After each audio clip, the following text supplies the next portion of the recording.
Bien, ahora vamos a pasar a crear nuestro primer componente de Angular. Para crear un primer componente, pudiéramos fijarnos en la estructura que vimos en el video anterior de la component y cómo utilizaba el decorador component y cómo exportaba la clase para nosotros definir nuestro componente. Pero lo que podemos hacer mejor es utilizar la línea de comandos de Angular que ya nos provee herramientas para crear componentes y otro tipo de cosas utilizando la terminal. Entonces vamos a escribir aquí el siguiente comando, ng-generate, que es el comando básico para generar cualquier cosa con Angular. Le voy a decir component de esta forma. ¿Bien? Y ahora le voy a poner el nombre de mi componente. En este caso le voy a poner task de un componente tarea. ¿Ok? Porque vamos a crear una simple aplicación de to-do en lo que vamos a aprender en Angular. Entonces, aquí tengo este componente task con todos los metadatos relacionados. Tiene su hoja de estilo, su archivo de testing, que me lo voy a eliminar. De hecho, este es el archivo HTML, este es el de testing, y me lo voy a eliminar junto con el de app. ¿Ok? Bien, y ahí tengo los tres archivos principales, el HTML, el CSS y la clase con los metadatos. Bien, ahora, ¿qué vemos encima? Que aquí estamos teniendo un selector y una plantilla. Estas son las dos propiedades que no pueden faltar. Si yo quitara el archivo de hoja de estilos, da igual, porque en el HTML yo puedo escribir estilos. Entonces, estas dos propiedades, si lo vas a hacer manual, son las que no te pueden faltar. Bien, entonces, para definir un selector para un componente, lo que vamos a hacer es utilizar una cadena de texto de esta forma, que este tipo de selector se conoce como selector de tipo, ¿ok? Irónicamente, pues bueno, esto sería un selector de tipo que, si te das cuenta, adelante tiene el prefijo app, que es un prefijo que agrega Angular por defecto. Tú puedes elegir cualquier prefijo para tu aplicación. De hecho, a la hora de utilizar el clip puedes también cambiar el prefijo que se te pone por defecto aquí en el angular.json. En este pedazo vemos que dice prefix app. Bueno, tú le cambias aquí el prefijo que te dé la gana y para los selectores de tu componente te va a agregar un prefijo diferente. Bien, pues bueno, como decía, este es el selector de tipo. Hay otro tipo de selector que es el selector de atributos, ¿ok? Que sería de la siguiente forma. Abro, ¿cómo se llama esto? Corchete, como si fuera a seleccionar un elemento con un atributo en el CSS y le puedo poner, por ejemplo, app task de tarea, o vamos a dejarlo como task, de esta forma. Y vamos a ir al app.component.html. Vamos a ir eliminando ya algunas cosas que no vamos a necesitar. Vamos a ir hacia arriba, ok, voy a eliminar esto, y aquí vamos a agregar el nuevo componente. Entonces, para agregarlo, vamos a poner un button de esta forma, ¿bien? Y lo que le voy a poner a este button es el atributo task, que no existe. ¿Okay? Y ahora en el app.component.ts, vamos a, en el arreglo de importaciones, vamos a agregar aquí lo que es nuestro task component, de esta forma. Y vamos a ir al localhost 4200, que de hecho lo tenía abierto. ¿Y qué es lo que vamos a ver? Que dentro del botón hay un texto que dice Taskworks, que si le damos clic derecho a inspeccionar, vamos a ver que es una etiqueta P que hay dentro de este botón. Esta etiqueta P proviene de la plantilla de nuestro componente Task, que es algo que te pone Angular por defecto cuando creas el componente. Entonces, así tendrías un selector de atributos. ¿Okay? Otra forma también es un selector de clase. Por ejemplo, imagínate que en lugar de ponerle task con el atributo, le pongo task con un punto y el nombre. Entonces, si yo vengo aquí y le digo que le voy a agregar a mi elemento un class, que este class va a ser task, ¿ok? Y guardo, vamos a ir de nuevo al localhost, vamos a recargar y todavía sigue funcionando, ¿ok? Ahora, estos dos tipos de selectores no son muy comunes porque es raro que lo vayas a utilizar, pero al menos es bueno que lo tengas. Entonces, vamos a dejarlo con este app task que está aquí, ¿ok? Bien, entonces vamos a definir una estructura básica para nuestro to-do. Voy a poner aquí vamos a poner un main, ¿ok? Y entonces este main le voy a dar un class, ¿ok? Que se llama, no sé, content. Bien, aquí voy a poner un h1 que va a decir tareas. Bien, voy a poner un botón y esto lo voy a, que va a decir crear, ¿ok? Tarea.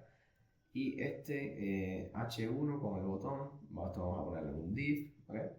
Y acá debajo vamos a poner un section, ¿ok?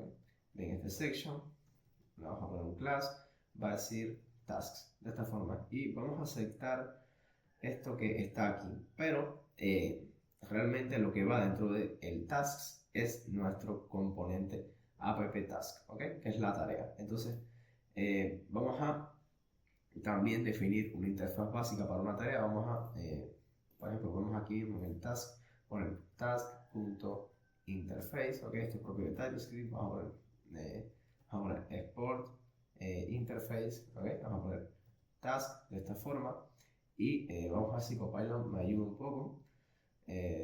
Ahí está, bien, vamos a eliminar varias cosas, ok, solo vamos a necesitar esto que está aquí, un nombre, una descripción y un estado, bien, y básicamente eso sería una tarea. Ahora vamos a ir en un momento al componente task component en el TypeScript y vamos a crearnos una tarea, ¿okay? Vamos a crearnos un objeto que vamos a decir que va a ser de tipo task y bien, ahí está, vamos entonces a ir completando los datos, vamos a poner el name, ¿bien? El nombre de la tarea va a ser mi primer tarea, de esta forma, vamos a poner también, va a tener el description, ok, vamos a poner, esta va a ser mi primer tarea y me faltaba el status, ¿no? Bueno, por ahora el status pudiera ser un enum, pero por ahora lo vamos a dejar así y le voy a dar pendiente. ¿Ven? Ahora, ¿cómo yo utilizo estos datos del task para representarlos en mi plantilla HTML? Vamos un momento aquí a esto, que ahora solo tenemos el H1 de las tareas y este botón crear tarea. Y mi texto del TaskWorks, que no me interesa ahora nada. Yo lo que quiero es mostrar los datos de cómo va mi tarea. Para esos datos los tengo yo en un objeto JavaScript. Bueno, podemos hacer una cosa que se llama interpolación, que nos permite en Angular utilizar datos de la clase de TypeScript en la plantilla del componente. Para ello utilizamos doble llave. Vamos a pararnos aquí un segundo. Vamos a agregar un div, ¿ok? Le voy a agregar un class que va a ser un task.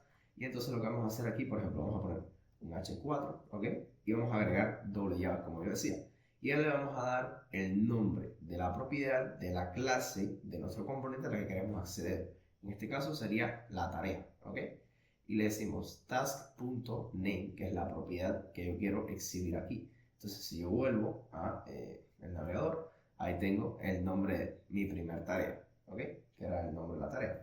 Entonces, podríamos tener también un P, bien, que sería la descripción de la tarea. Vamos a ver task.description y esta es la descripción de la tarea. Y entonces podríamos tener luego, aquí dice que un botón, pero no voy a agregar ningún botón, vamos a poner un span, ¿ok? Que esto después lo podemos hacer con una píldora flotante o algo así. Entonces vamos a poner task.status, que es el estado de mi tarea. ¿Bien? Entonces vamos a llegar aquí y ahí dice, dice mi primera tarea, esta va a ser mi primera tarea, que es la descripción, y ahí tenemos el pendiente. Bien, ahora para terminar este video lo que vamos a hacer es ver una última cosa en la plantilla de nuestro componente, que son las apuntaciones, que es cómo podemos asignar a un atributo de un elemento HTML una propiedad de la clase de nuestro componente. Entonces, imagínate que aquí vamos a todo esto que está aquí, ¿okay? Lo vamos a poner dentro de un div. Y luego al final podemos tener otro div que sea el div con las acciones para la tarea. En este caso podemos poner varios botones, que como estos que dice aquí Copilot, pero bueno, son cosas que todavía no vamos a ver. Vamos a dejar a tener un botón de editar y vamos a tener un botón de borrar. ¿Okay? Vamos a poner el delete de esta forma. Bien, y entonces vamos a ir un momento a ver cómo va quedando. Bien, ahí se ve un poquito más o menos. Entonces, vamos a ver qué pasa. Que yo quiero el botón de delete, yo quiero que solo la tarea se pueda borrar cuando el estado de la tarea esté incomplete, o sea, esté completo. Entonces, para yo poder eliminar la tarea, o sea, para yo poder deshabilitar este botón, bueno, pues yo puedo utilizar la propiedad disable. Ahora, ¿qué sucede con este disable? Que yo necesito hacer una condición, ¿ok? Que esto solo se deshabilite si el estatus es completado. Entonces, lo que vamos a hacer es utilizar corchetes de esta forma, ¿ok? Y ahora ponemos el signo de igual y le decimos, bueno, esto va a ser igual a ¿qué? A task.status igual a, de hecho, voy a poner comillas simples, vamos a poner completed, ¿bien? Y básicamente eso lo que le va a decir Angular es que evalúe esta expresión y que si esto se cumple, bueno, esto va a devolver un valor booleano. Entonces, si es true o false, se le asigna ese valor a la propiedad disable. Y entonces, dependiendo del valor, se va a deshabilitar el botón o no. ¿Ok? Pero lo interesante es que con los corchetes acabamos de asignar, un resultado, una expresión a un atributo de un elemento HTML. ¿ok? Y pues bueno, eso está bastante bien. Entonces vamos a poner aquí, por ejemplo, cumplir, que lo había puesto todo con minúscula, ¿ok? Es solo para probar. Entonces vamos a llegar aquí y vamos a ver que este botón está habilitado, pero este está deshabilitado. Y hasta aquí lo vamos a dejar por el vídeo de hoy. Espero que te haya gustado. Si te gustó, recuerda darle un like y suscribirte al canal para que no te pierdas ningún otro video de este curso de Angular. Y en el siguiente video vamos a pasar a ver lo que son los signals para administrar el estado de nuestro